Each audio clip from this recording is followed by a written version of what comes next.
A'udzubillahi minasyaitonirrajim. Bismillahirrahmanirrahim. Assalamualaikum warahmatullahi wabarakatuh. Alhamdulillahilladzi anzala ala 'abdihil kitaba wa lam yaj'al lahu 'iwaja qayyiman liyunzira ba'san syadida min ladunhu wa yubashshiral mu'minin alladzina ya'maluna as-salihat anna lahum ajran hasana makithina fihi abada. Asyhadu an la ilaha illallah wahdahu la syarikalah wa asyhadu anna Muhammadan abduhu wa rasuluh. Allahumma shalli wa sallim ala sayyidina Muhammad sayyidil anbiya'i wal mursalin wa qaidil mujahidin wa imamil muttaqin wa la udwana illa 'alal zalimin. Yang dimuliakan tuan-tuan imam, tuan-tuan Bilal, pengurusi surau serta aljatan kuasanya, para asatizah, para tuan-tuan guru, sidang jemaah, hadirin hadirat yang dimuliakan oleh Allah SWT. Setinggi kesyukuran kita aturkan pada Allah SWT, Allah yang memberikan ruang untuk kita bernafas di muka bumi ini, Allah yang telah memberikan hidayah pada kita ini, Allah yang memimpin diri kita pada jalan yang benar. Moga-moga Allah hidupkan kita dalam keadaan kita beriman pada Allah SWT, dan Allah matikan kita dalam keadaan husnul khatimah insya-Allah. Amin amin ya rabbal alamin. Salam dan selawat ke atas yang besar Nabi Muhammad sallallahu alaihi wasallam, Nabi akhir zaman yang menanti umatnya untuk bersama baginda dalam syurga Allah SWT, di mana Rasulullah SAW bersabda, inna aqraban nasi bi yaumil qiyamati aktsarum alayya salatan. Orang yang paling rapat dengan aku pada hari akhir nanti adalah orang yang paling banyak bersalawat. Oleh itu tuan-tuan dan sekalian, perbanyakkan selawat ke atas yang besar Nabi Muhammad sallallahu alaihi wasallam. Moga-moga kita bersama dengan baginda dalam syurga Allah SWT nanti insya-Allah. Baik. Sidang jemaah bahagia, siapa yang ada buku, lihat muka surat 224, 223. Kita bicarakan tentang fakta-fakta saintifik yang diketahui oleh ilmuwan sebelum ini. Sebelum ini kita dah bicarakan tentang kejayaan manusia merobos angkasa raya. Kemudian kita dah bicarakan tentang api sebagai pokok, sebagai sumber bahan api, ya. Pokok sebagai sumber bahan api. Dan cuma yang lepas saya dah sempat bicarakan tentang ombak dalam laut tak? Saya rasa belum kot, ya. Okey, bang minta tolong boleh tak bawa whiteboard ke sini? Whiteboard. Yang muda-muda boleh tolong. Bang tolong bawa sini. Okey.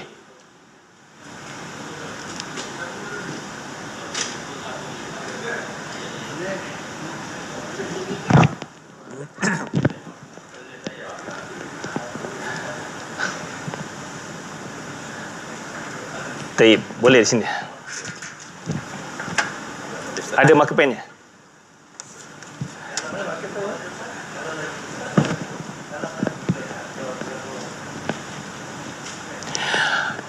Taib, tuan-tuan, puan sekalian, satu perkara apabila kita bicarakan tentang mukjizat Al-Quran dan sains, ayat ni memang tak lari untuk kita bicarakan dalam surah Fussilat ayat 53.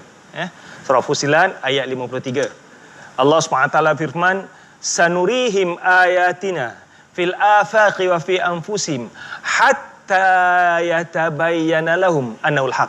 Sanurihim, kami akan terus pertontonkan pada mereka. Sanurihim ni pada perkataan present tense, ya, maksudnya perkara yang sedang berlaku. Tetapi bila Allah tambah perkataan sin tu, dia jadi present continuous tense. Dia jadi bukan sekadar fi'il mudhari', ya, dia benda yang continuous.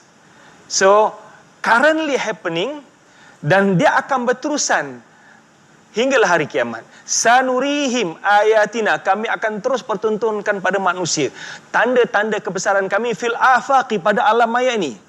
Selalu diterjemahkan sebagai pada ufuk langit. Sebab ufuk langit kita tak tahu mana ufuk langit. Fil afaqi. Memang betul kalimah ufuk tu, cumanya kita tak tahu di manakah penghujung langit ini. Sebab penghujung langit ini kita tak tahu tuan-tuan. Amat luas, sampai sekarang tidak ada mana-mana ahli astronomi yang tahu di manakah langit yang kedua. Usah bicarakan langit ketujuh, langit kedua kita tak tahu. Nanti bila saya bicarakan tentang gerakan galaksi, kita akan nampak, oh betapa luasnya alam ni tuan-tuan. Okey. Wa fi anfusim, dan pada diri manusia itu sendiri.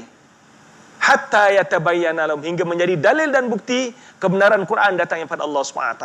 Awalam yakfi bi rabbika annahu ala kulli syai'in syahid. Wahai manusia, tak cukupkah segala penemuan fakta-fakta saintifik ini menjadi dalil dan bukti kebenaran Quran datangnya pada Allah SWT.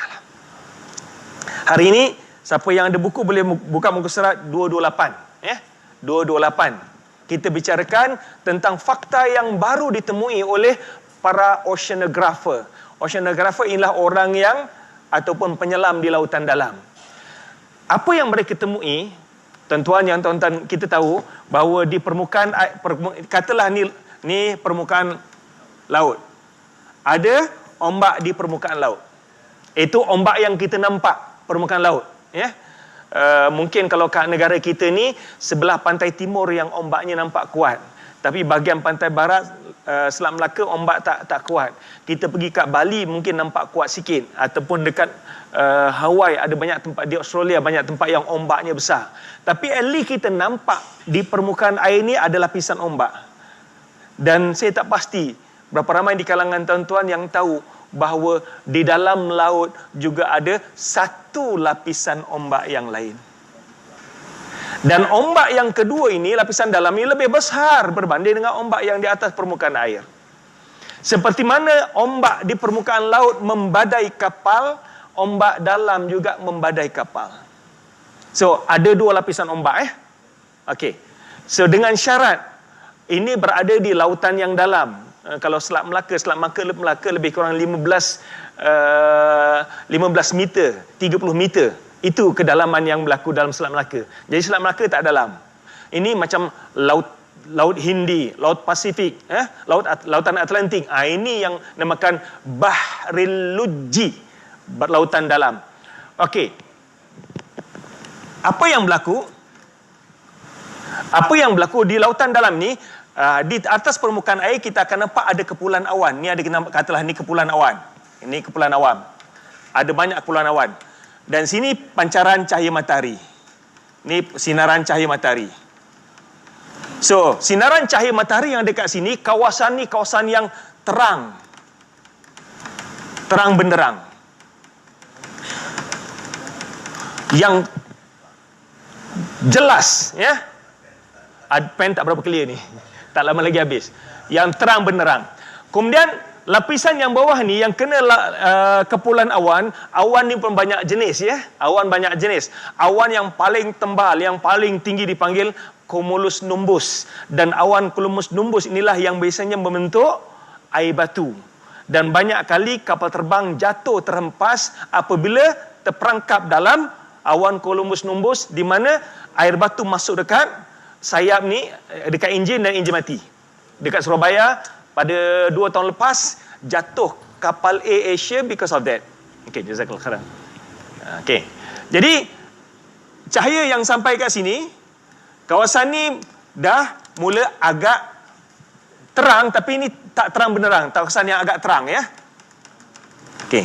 Yang ni terang benderang. Okey. Kat sini ada perbezaan, ya. Perbezaan yang jelas. Lapisan di sini terang benderang, kawasan terang. Kemudian sebahagian cahaya akan dipantulkan balik. Sebahagian cahaya akan dipantulkan balik. Sebahagian cahaya akan dipantulkan balik. Kita ada 7 cahaya pelangi, kan? Campuran 7 cahaya itu menghasilkan cahaya-cahaya yang lain.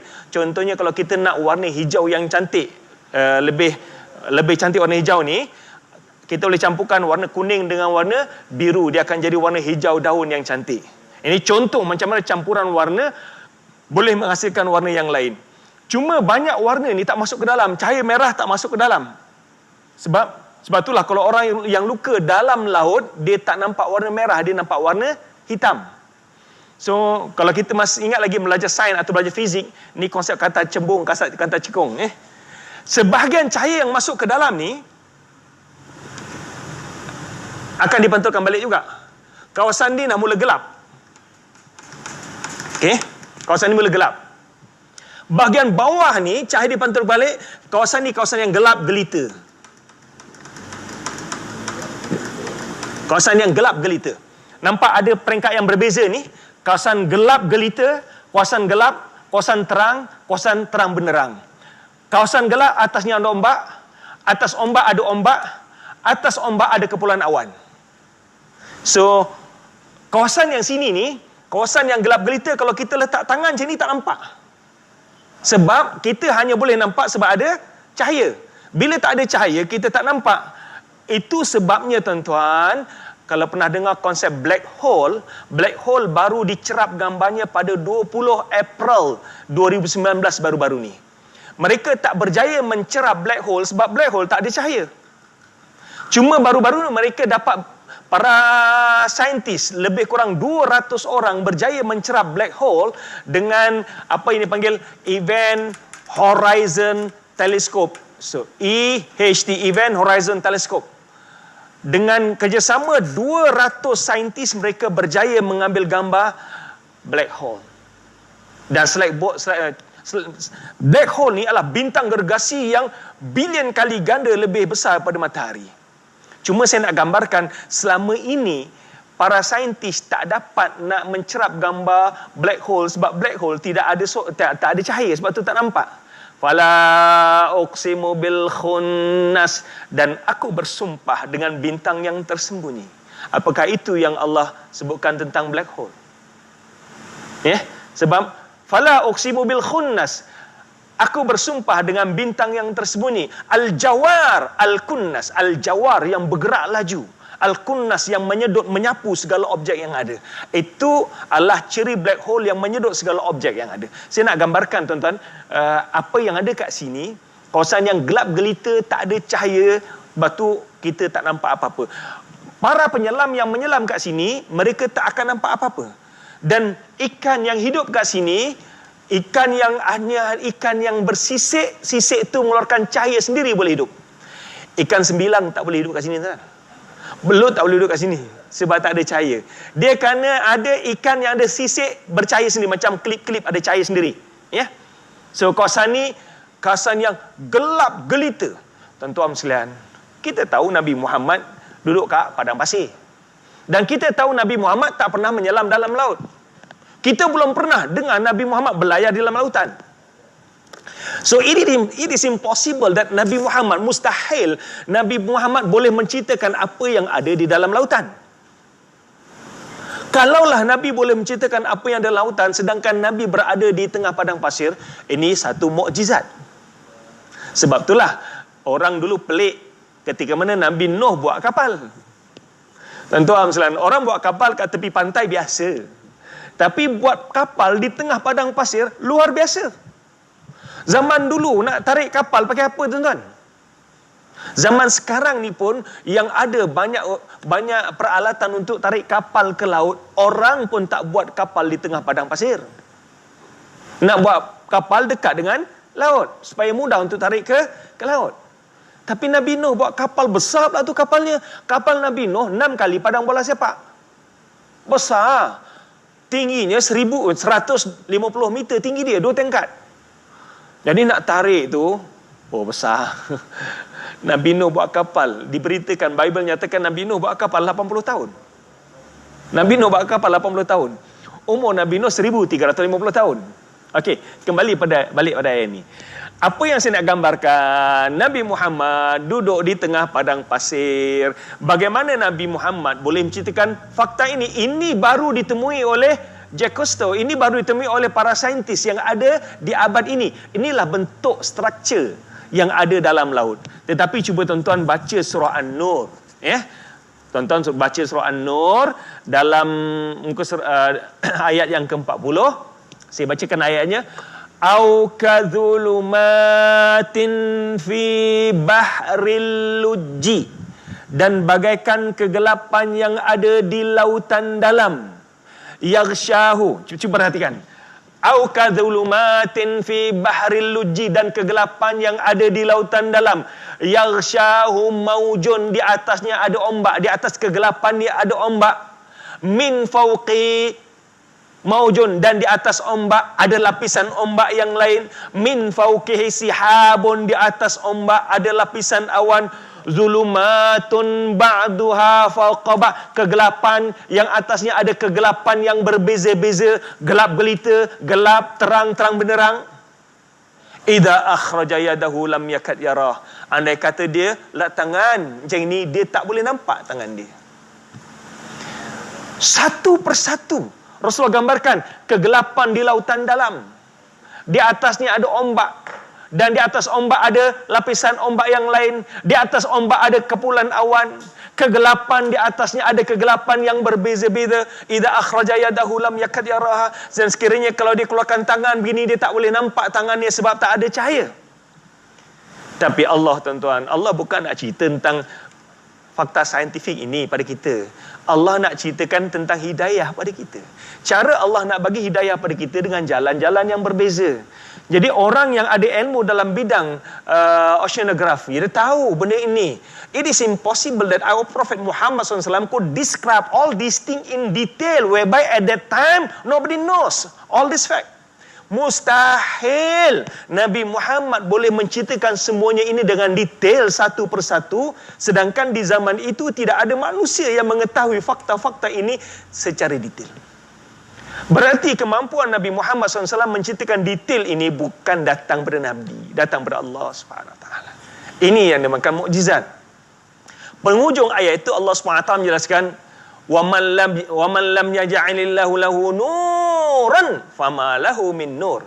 Barang siapa yang Allah tak berikan cahaya pada dia, dia tidak akan ada cahaya. Sebab ikan yang ada kat sini nak hidup, dia kena ada cahaya. Kalau Allah tak bagi cahaya pada dia, dia tak boleh hidup sebab tak ada cahaya.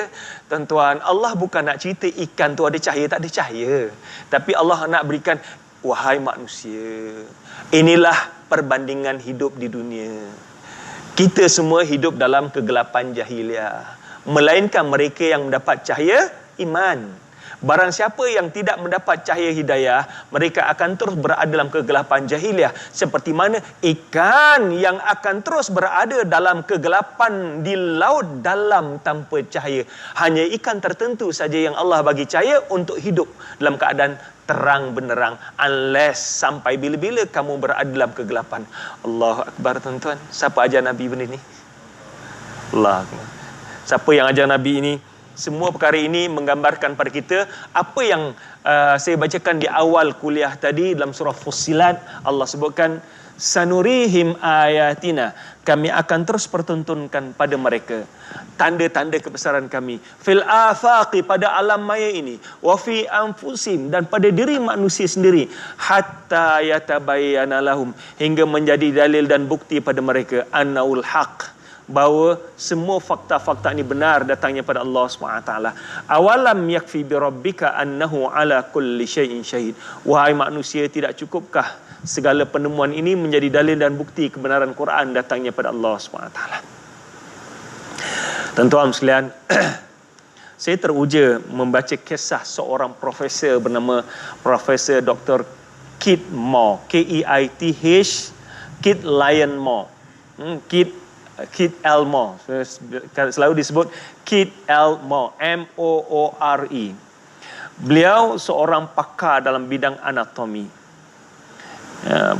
Satu ketika beliau mengkaji tentang embryologi, perkembangan embrio di alam rahim. Satu benda yang menarik, tuan-tuan, ya. Beliau mengkaji perkembangan janin di dalam rahim ibunya, daripada awal sampailah dia lahir, daripada nutfah sampailah dia menjadi bayi, daripada embrio menjadi fetus dilahirkan. Perkembangan step by step dia nampak. Dan sekarang ni bukan benda yang pelik, tuan-tuan. Tuan-tuan boleh Google sekarang, bayi umur 1 minggu macam mana, 2 minggu macam 2 minggu baru 1 milimeter je, 2 milimeter je saiznya, ya, 2 milimeter saja dalam masa 2 minggu ni. Kemudian dia mula mengembang. Pertemuan di antara sperma dengan ovari yang berlaku di saluran falopia, di mana ovari akan terus bergerak ke dinding rahim dan membesar di dinding rahim. Stages ini, peringkat ini satu persatu sampailah setiap minggu. Minggu pertama, minggu kedua, sampai minggu ke-27. Minggu ke-27, bayi dah sempurna untuk dilahirkan. Cuma biasanya bayi yang berumur 27 minggu ini, kalau lahir pun dia bayi pramatang, ataupun bayi, kalau kita sebut tak cukup bulan, ya, bayi yang pramatang kalau lahir biasa akan diletak dalam inkubator dalam jangka masa yang lama. Bayi yang sempurna, lahir dalam keadaan sempurna, biasa berumur 36 bulan.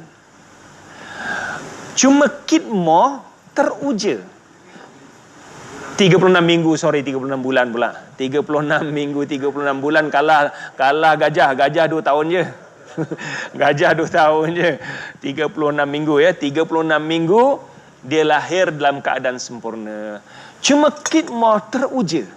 Bagaimana Nabi Muhammad sallallahu alaihi wasallam boleh menceritakan detail dalam surah Al-Mu'minun, ada dalam hadis pun banyak menceritakan tentang stages kejadian manusia ni step by step. Sehinggalah dia kata tak mungkin seorang yang tak tahu membaca macam Muhammad boleh menceritakan semua fakta ini secara detail satu persatu, melainkan dia datang pada sumber yang ketiga, dan sumber yang ketiga itu ialah Allah yang Maha Esa. Akhirnya Kitmore mengucap syahadah, masuk Islam. Subhanallah. Dan salah satu kajian beliau tuan-tuan yang cukup menarik, zaman dulu orang tak tahu, saya pernah sebutkan dulu tentang Sultan Mahmud Mangkat di Julang. Cuma saya nak gambarkan, tunjukkan bagaimana bentuk kalau seorang ibu yang mengandung, katalah ni pro ibu mengandung kan, lebih kurang lah ya. Ibu yang mengandung kat sini sebenarnya lapisan yang ada 3 lapisan. Bayi berada di lapisan yang pertama ni, lapisan plasenta ataupun kita panggil uri. Lapisan yang kedua adalah dinding rahim. Lapisan yang ketiga ialah lapisan abdomen ataupun perut, kita panggil perut lah, perut luar ya, perut luar. So, secara saintifik dibuktikan bahawa bayi yang berada di alam kandungan ini berada dalam 3 lapis salutan. Lapisan pertama lapisan uri, lapisan kedua lapisan rahim, lapisan ketiga lapisan perut. Dan Kitmore antara orang yang teruja dengan fakta ini. Bagaimana Al-Quran menjelaskan bahawa manusia berada dalam rahim ibunya fi dhulumatin thalas, kamu berada dalam perut kamu dalam 3 lapisan. Dalam 3 lapisan. Sedangkan zaman Nabi Muhammad, ilmu pembedahan ni tak ada orang tahu lapisan-lapisan ini. Dan lapisan ini hanya diketahui pada kurun ke-20. Mikroskop dicipta tuan-tuan pada kurun ke-17. Tapi macam mana Nabi Muhammad boleh menceritakan detail perkara ini? Bukankah ini bukti bahawa Quran datangnya pada Allah SWT? Allahu Akbar. Tengok.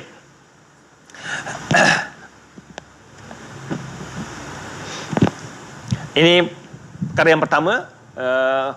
Yang ni sampingannya. Yang perkara yang pertama tentang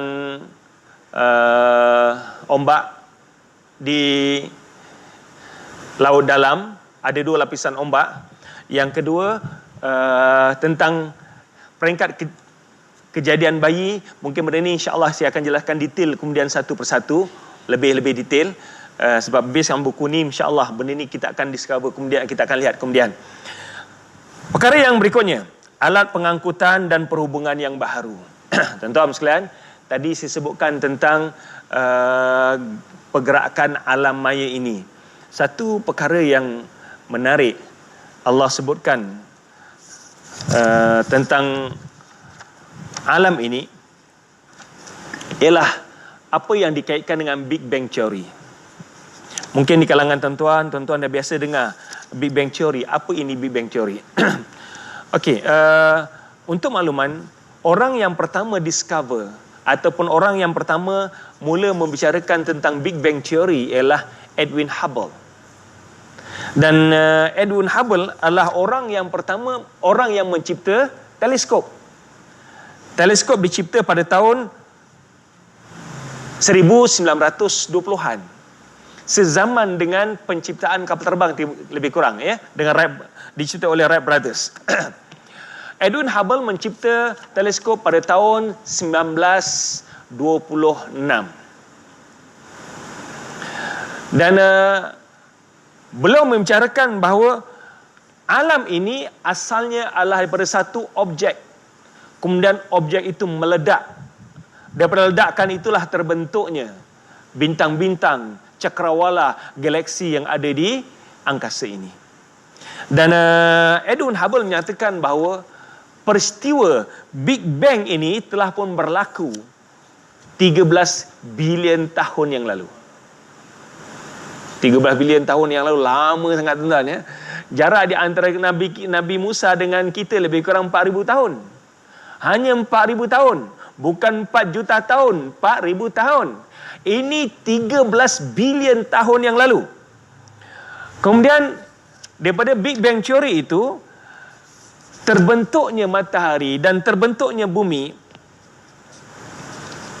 Kita sentuh dulu tentang Big Bang Theory, ya. Apa yang disebutkan oleh Edwin Hubble tentang Big Bang Theory? Big Bang Theory ini, bumi, langit dan bumi asalnya satu objek yang kecil. Kemudian objek yang kecil ini meletup. Dan letupan itu dipanggil ledakan besar. Sebab itu dipanggil Big Bang. Apakah ini yang Allah sebutkan dalam surah Al-Anbiya ayat 30, di mana Allah SWT berfirman, awalam yaral ladzina kafaru annas samawati wal arda kanata ratqan. Dan kita boleh rujuk dalam surah Al-Anbiya ayat 30, awalam yaral ladzina kafaru, tidakkah orang-orang kafir melihat annas samawati wal arda kanata ratqan, sungguhnya langit dan bumi ini adalah satu objek yang padu. Fafataqnahuma, lalu kami pisahkan kedua-duanya. Waja'alna minal ma'i kulli syai'in hayyin afala yu'minun, dan kami jadikan daripada air segala sumber, segala kehidupan di muka bumi ini. Taib, Syekh Abdul Majid Az-Zindani dalam menafsirkan ayat ini menyatakan bahawa ayat ini dimulakan awalam yaral ladzina kafaru. Clue yang Allah bagi kepada kita bahawa wahai manusia, fenomena ini, fakta ini diketahui, ditemui oleh orang kafir. Mereka yang menemui. Sebab tu Allah mulakan awalam yaral ladzina kafaru, tidakkah orang kafir melihat annas samawati wal arda kanata ratqan, langit dan bumi adalah satu objek yang padu. Fafataqnahuma, lalu kami pisahkan keduanya, kami ledakkan keduanya. Daripada 13 bilion tahun yang lalu tuan-tuan, kemudian terjadinya peringkat-peringkat yang ada hinggalah terbentuknya matahari. Matahari lebih kurang terbentuk 4.6 bilion tahun yang lalu. Jadi matahari telah pun terbakar lebih pada 4 bilion tahun. Dan para ahli astronomi sampai sekarang masih tidak tahu macam mana matahari mendapat bekalan gas helium untuk terus terbakar sampai sekarang. Sampai sekarang matahari masih terbakar, sedangkan banyak bintang-bintang yang telah pun terpadam. Antaranya akan kita bicarakan kemudian ialah dalam bab ini cahaya bulan yang telah pun terpadam, termasuk black hole. Black hole telah pun terpadam cahayanya. Dulu black hole bercahaya, matahari masih lagi terbakar.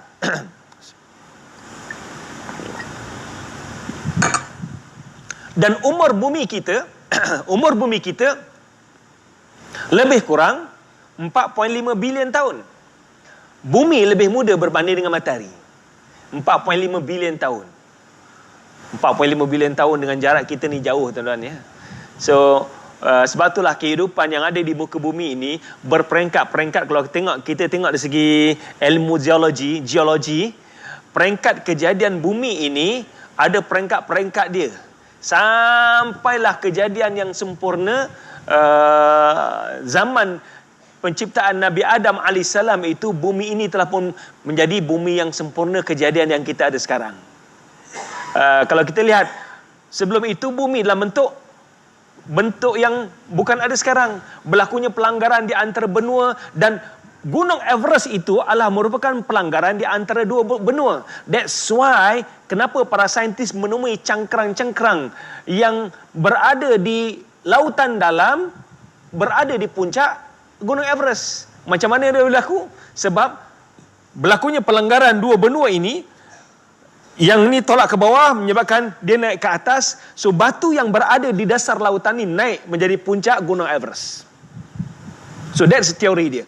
So tak mungkin orang ambil cangkrang letak ke puncak Gunung Everest satu-satu. Kalau satu mungkinlah, tapi jumpa banyak. So teori itu memang cukup dekat. Namun kejadian Allah menciptakan Nabi Adam AS dalam keadaan bumi ini dah pun sempurna. Namun demikian, apa yang ditemui oleh Edwin Hubble pada tahun 1926, beliau menemui radiasi yang ada di angkasa. Peringkat awal, teori Big Bang ini tidak lagi diterima oleh orang ramai. Masa tahun 1940-an, teori ini masih jadi bahan sinis lagi.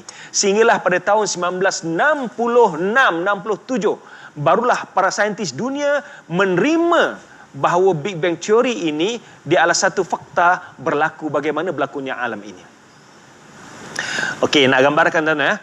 13 tahun ledakan ini berlaku, kemudian 8 bilion tahun lepas itu baru terbentuknya bumi. Sebab itulah para saintis, para ulama Islam apabila membicarakan tentang walladzi khalaqas samawati wal arda fi sittati ayyamin summa stawa ila sama summa stawa 'alal arsy wa kana 'arshuhu 'alal ma. Dialah Allah SWT yang menciptakan langit dan bumi dalam masa 6 hari.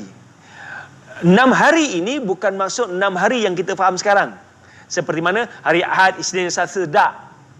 Tapi 6 hari ini adalah 6 masa atau 6 peringkat, 6 waktu, bukan 6 hari.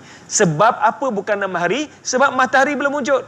Pergerakan belum ada lagi. Bumi belum tercipta. Bagaimana dikira? Sebab itulah para ulama lebih menyatakan bahawa yang dimasukkan 6 hari ini ialah 6 waktu ataupun 6 peringkat. Dan kalau kita lihat apa yang dijelaskan oleh para ahli astronomi, para saintis, para ahli geologi, sejak berlakunya ledakan Big Bang sampai terciptanya bumi mengambil masa 8 bilion tahun.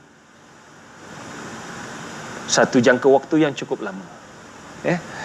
Namun satu benda yang menarik tuan-tuan, umur bumi kita yang berumur lebih kurang 4.5 bilion tahun, baru-baru ni NASA menemui fakta yang disebutkan oleh Al-Quran dan juga Edwin Hubble. Edwin Hubble nampak radiasi yang ada di angkasa dan dia nampak galaksi kita ini berjauhan dengan radiasi ini.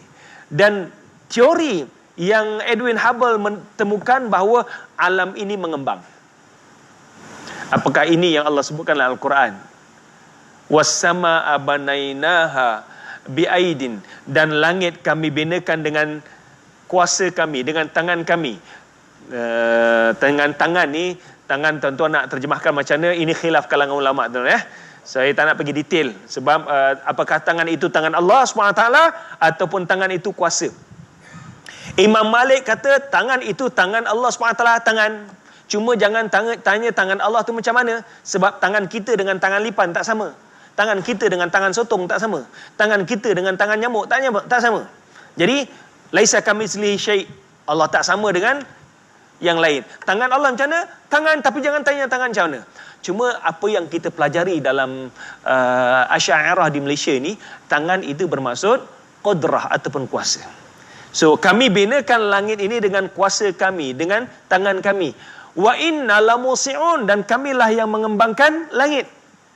Dan apa yang ditemui oleh NASA baru-baru ini, bahawa galaksi kita bergerak. Kelajuan galaksi kita bergerak selaju 50 km sejam. Oh, tuan-tuan sekalian, mungkin tak laju ya. Kita buat kereta pun lebih laju. Kita buat kereta 120 km sejam. Kalau dekat highway 110 lebih laju. Galaksi kita hanya 50 km sejam. Berbanding dengan pergerakan bumi, bumi bergerak melilingi matahari ikut orbitnya dengan kelajuan 120,700 km sejam. Lagi laju.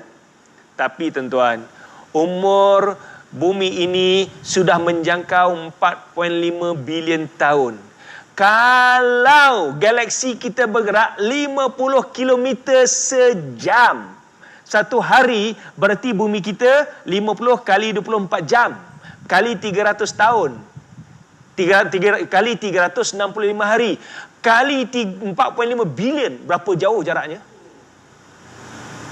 Tuan-tuan boleh bayangkan tak, kalau bumi bergerak 1 jam 50 km, sekarang umur bumi kita telah 4.5 bilion tahun. Berapa jauh dia bergerak?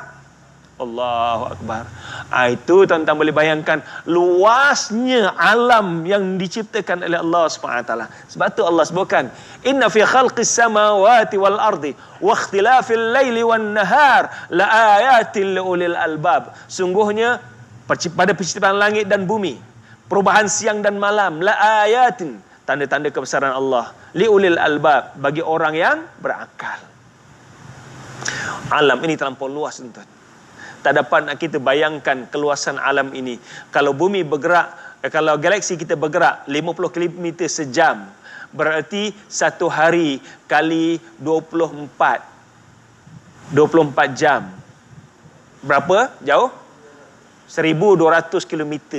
1,200 km ni daripada Johor Bahru sampai ke Bangkok sana. Jauh ke jauh? Tu satu hari. Kali 365 setahun, kali 4.5 bilion tahun. Allahu Akbar, tuan-tuan. Jauhnya pergerakan ini. Dan di sana wujudnya berjuta-juta galaksi yang juga bergerak berjauhan antara satu sama lain.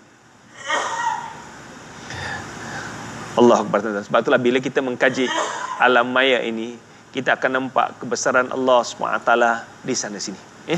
Baik. Poin berikutnya, alat perhubungan, alat pengangkutan dan perhubungan yang baru. Soalan, saya baca sikit. Benarkah Al-Quran telah menciptakan alat pengangkutan dan perhubungan yang baru? Jawapannya, ya. Tuan-tuan sekalian, zaman Nabi Muhammad SAW, kenderaan yang ada ialah keldai, unta, bagal. Itulah kenderaan yang ada. Dan satu lagi kenderaan yang ada ialah kapal laut. Keldai, bagal, unta, himar. Gajah ada juga, ya, gajah. Cuma gajah tidak digunakan oleh orang awam. Gajah ini hanya untuk orang tertentu. Dia kenderaan kebesaran, tentera ataupun raja-raja. Orang awam jarang guna gajah naik sini. Tentera bergajah itu, contohnya tentera bergajah, dia lebih pada kelompok tertentu. Jadi orang awam bela gajah untuk kenderaan jarang, tak ada. Jadi kenderaan yang ada zaman Nabi, unta, keldai, kuda, bagal, himar dan juga kapal. Kalau kita lihat ayat ini dalam surah An-Nahl, Allah SWT jelaskan, wal khayla wal bighala wal hamira litarkabuha wa zinatan. Dan keldai, unta, bagal, himar untuk kamu tunggangi dan juga sebagai perhiasan kamu. Tuan-tuan sekalian, kita pergi ke Yuska, ada kereta yang dijual hanya RM4,000 je. Tiara yang lama-lama mungkin RM4,000 je. Sebab Tiara ni maintenance tinggi, orang malas nak beli. RM4,000 boleh dapat Tiara. Spectra pun kadang-kala boleh dapat harga bawah RM6,000. Tetapi dalam masa yang sama ada juga kereta yang harganya lebih RM1 juta. Macam itu juga kuda. Kuda ada yang harga RM2,000, RM4,000. Ada kuda yang ada seharga sampai RM1 juta. Itu yang digambarkan sebagai perhiasan. Kuda yang harga RM1 juta itu bukan untuk tunggangan, lebih untuk luxury. Kereta yang harga RM1 juta itu bukan untuk tunggangan, lebih untuk luxury, untuk kemewahan. Baik. Namun demikian, selepas zaman Nabi Muhammad SAW, zaman Nabi Muhammad kenderaan yang paling besar ialah kapal. Zaman Nabi Muhammad dahulu, kalau kita cerita tentang LRT, kita cerita tentang kereta api lah, tak payah LRT, kereta api. Kita cerita tentang bas, kita cerita tentang kapal terbang. Orang tak boleh nak bayangkan. Orang tak boleh nak bayangkan. Sebab zaman Nabi Muhammad tak ada kapal terbang, tak ada bas, tak ada kereta api. Cuba tuan-tuan perhatikan ayat ni, Saya bacakan ayatnya. Tuan-tuan boleh rujuk dalam surah. Tuan-tuan dah hafal dah ayat ni. Cuma kadang bila kita baca kita tak perasan. Dalam surah Yasin ayat 41. Wa ayatul lahum anna hamalna dzurriyyatahum fil fulkil mashhun wa khalaqna lahum min mislihi ma yarkabun.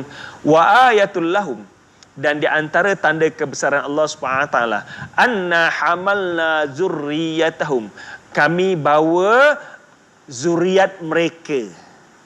Zuriat mereka yang hidup zaman Nabi Muhammad ni, zuriat mereka ini berlayar fi falakin yasbahun, fi falakin mashhun, di atas kapal yang penuh syarat. Maksudnya kapal membawa kelompok manusia yang ramai. Okey, ini berlaku zaman Nabi. Dan ayat berikutnya dalam ayat 42, wa khalaqna lahum mim mithlihi ma yarkabun, dan kami ciptakan untuk mereka kenderaan seperti kapal yang boleh membawa jumlah yang manusia yang ramai untuk mereka tunggangi.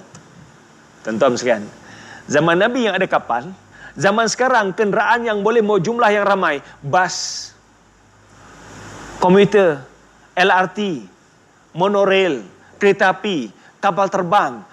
Ini semua kenderaan yang boleh membawa zuriat manusia dalam jumlah yang ramai. Yang Allah dah bagi clue kat sini, Allah sebutkan wa khalaqna lahum, dan kami ciptakan untuk mereka mim misli, seperti kapal yang boleh membawa jumlah manusia yang ramai, ma yarkabun, yang kamu boleh tunggangi. Allah clue yang Allah bagi pada manusia. Tiba satu peringkat nanti akan ada orang yang mampu mencipta kenderaan yang boleh ditunggangi oleh orang ramai seperti mana kapal. Dan ia bukan hanya berlayar di lautan, kita lihat sekarang ni kapal terbang yang berada di udara, kereta api yang berada di atas relnya, bas yang berada di daratan. So nak gambarkan bahawa Quran memberikan clue pada kita tentang penciptaan alam dalam bidang otomotif, di mana terciptanya kapal-kapal yang kenderaan yang baru. Dan di waktu akan datang, tuan-tuan, akan tercipta lagi kenderaan-kenderaan yang lain. Sekarang ini kalau kita nak terbang, kita kena naik helikopter, kita naik kapal terbang.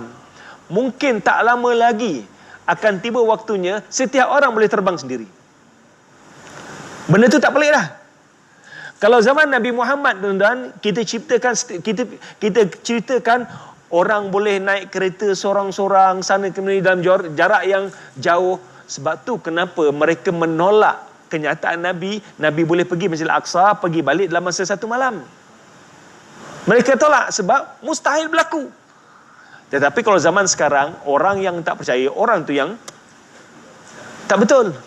Sebab jarak pada Masjidil Haram ke Masjidil Aqsa hanya lebih kurang 1350 km sahaja. Kalau naik jet lebih kurang 1 jam. 1 jam lebih sikit je, 1 jam suku. 1 jam suku, pergi balik 2 jam setengah. Dan sekarang ni benda tu bukan benda yang tak logik. Bahkan orang yang tak percaya, orang itulah yang tak betul.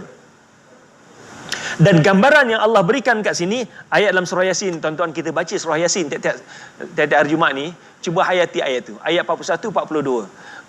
Wa ayatul lahum, dan tanda-tanda kebesaran Allah, anna hamalna dzurriyyatahum, kami bawa zuriat mereka fi fulkil mashhun, dalam kapal yang penuh dengan syarat manusia. Wa khalaqna lahum mim mithlihi ma yarkabun, dan kami ciptakan untuk mereka kenderaan seperti kapal yang boleh membawa mereka berlayar. Allahu akbar. Bagaimana Nabi boleh memberikan gambaran ini, tuan-tuan, dengan keyakinan benda ini akan berlaku. Saya ingat lagi pada tahun 1979. Saya darjah 6 tahun 1979. Cikgu saya bagi tahu, akan tiba satu ketika nanti anda boleh telefon kawan anda dan anda boleh nampak apa yang dia buat. Oh, kami masa tu pelik. Macam mana dia nampak? Masa tu boleh cakap kat telefon pun pelik. Sebab dulu telefon pakai wire. Kalau pokok tombang je dah tak boleh dah telefon dah. Terganggu. Tapi sekarang telefon dah tak ada wire. Telefon mula tak ada wire. Dulu kalau masa atur 010 tu, oh dah hebat sangat, tuan-tuan. Bawa pun besar. So siapa yang ada telefon atur dah kira hebat dah. Sekarang ni budak belum sekolah lagi dah ada telefon. Dan kita boleh bercakap, anak kita belajar ke overseas, dah tak pelik dah, kita boleh cakap, kita boleh telefon anak kita dengan video call. Kita boleh nampak anak kita tengah buat apa. Subhanallah. Tahun 1979 cikgu saya dah bagi tahu, dan benda ni berlaku sekarang. Masa tahun 84 saya ambil SPM. Cikgu yang mengajar fizik, Cikgu Lau, dia menyatakan, apa yang kita cakap, gelombang ini ada di angkasa. Gelombang ini kita boleh detect. Akan tiba waktu nanti kita boleh mencipta alat untuk mengesan gelombang ini. Dan gelombang ini boleh kesan sekarang, tuan. Allahu Akbar. Sebab tu kadang kita WhatsApp kawan-kawan kita kan, kalau nak buat kes mahkamah, kita boleh print balik WhatsApp ni yang kita dah WhatsApp lama dulu. Sedangkan kita dah WhatsApp lama dah, kita boleh reprint balik untuk jadikan bukti. Ini yang dia WhatsApp kat saya dulu. Itu nampak gelombangnya boleh detect. Subhanallah. Dengan perkembangan ilmu yang ada, makin banyak fakta-fakta saintifik yang akan terus disingkap oleh manusia, dan semuanya ini menjadi bukti kebenaran Al-Quran datang daripada Allah SWT. Benarlah apa yang Allah sebutkan dalam Al-Quran, sanurihim ayatina fil afaqi wa fi anfusihim hatta yatabayyana lahum annahul haq. Kami akan terus pertontonkan pada mereka tanda-tanda kebesaran kami pada alam maya ini dan juga pada diri manusia sendiri, hatta yatabayyana lahum, hingga menjadi dalil dan bukti kebenaran Al-Quran datangnya pada Allah SWT. Awalam yakfi bi rabbika annahu ala kulli syai'in syahid. Wahai manusia, tidak cukupkah segala fakta-fakta ini menjadi dalil dan bukti yang jelas benar Quran datang pada Allah SWT. Alhamdulillah, tuan-tuan, bertuah kita satu-satunya umat yang ada di muka bumi ini yang memiliki kitab yang terjaga sampai sekarang. Tak ada kitab yang Allah turunkan. Seperti mana ramainya para rasul, ada 300 lebih orang, kitab pun banyak Allah turunkan, tapi tidak ada satu kitab pun yang Allah janji Allah akan jaga keasliannya melainkan Al-Quran. Inna nahnu nazzalna dzikra wa inna lahu lahafizun. Kamilah yang menurunkan Al-Quran dan kamilah yang menjaga keaslian Al-Quran. Moga-moga kita terus jadikan Al-Quran sebagai pedoman hidup kita seharian. Jadikan Quran teman kita seharian, kita baca hari-hari. Moga-moga Allah berikan kita syafaat Al-Quran di akhirat nanti, insya-Allah. Wallahu a'lam bishawab.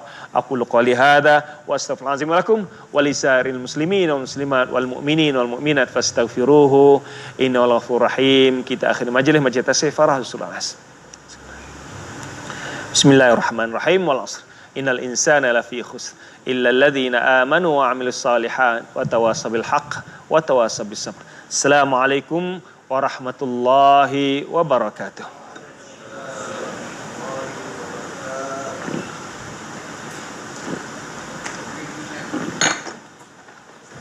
Oh,